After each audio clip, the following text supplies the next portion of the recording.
मंडळी नमस्कार. सुरेखानं आज खयची भाजी आणली तर काय विचारूया. सुरेखा खयची भाजी आहे ही भाजी आहे चवळीची बघा. ही आणली आहे आणि साफ करून घेतली, धुतली आहे आणि आता ती चिरणार भाजी. ठीक आहे, घे चिरून बघूया. मग बारीक चिरणार आहे.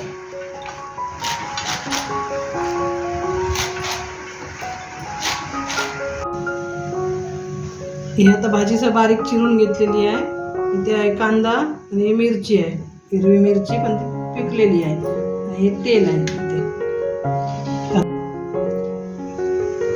इथे आता टाकणार आहे मिरची आणि कांदा. कांदा जरा जास्त घालायचा, भाजी छान लागते.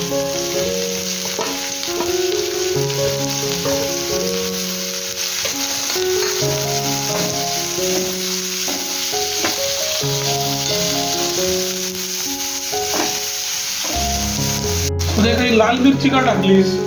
लाल मिरची टाकली कारण भाजी हिरवी आहे ना. अच्छा. लाल मिरची दिसली पाहिजे ना आपल्याला भाजीतून काढते वेळी, म्हणून लाल टाकली आहे. आता भाजी टाकते आहे. कसली भाजी आहे ही? चवळीची. मंडळी चवळीची भाजी आहे ही.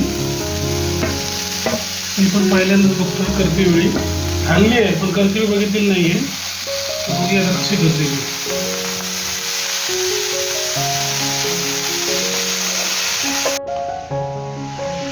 भाजी मी चांगली परतवून घेतली. आता त्याच्यामध्ये टाकणार आहे मीठ. मीठ थोडं कमीच टाकायचं कारण भाजी आळते, अंदाजाने टाकायचं. आता चांगलं मिक्स करणार आहे मीठ आणि 5 मिनिटं वाफेला ठेवणार आहे. वाफेवर शिजवायची भाजी.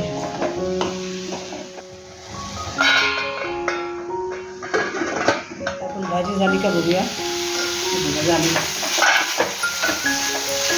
थोडी भाजी होती, तेवढी झाली बघा. आता ही भाजी झालेली आहे. तर आपण भरपूर असं हे ओलं खोबरं टाकू त्याच्यामध्ये.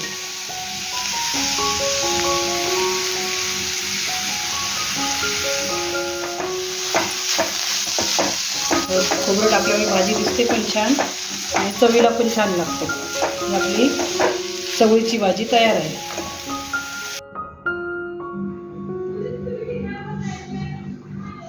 ही बघा, ही गरमागरम अशी चवळीची भाजी तयार आहे. तर कशी झाली ती सांगा तुम्ही पण आणि आमच्या पद्धतीने करून बघा.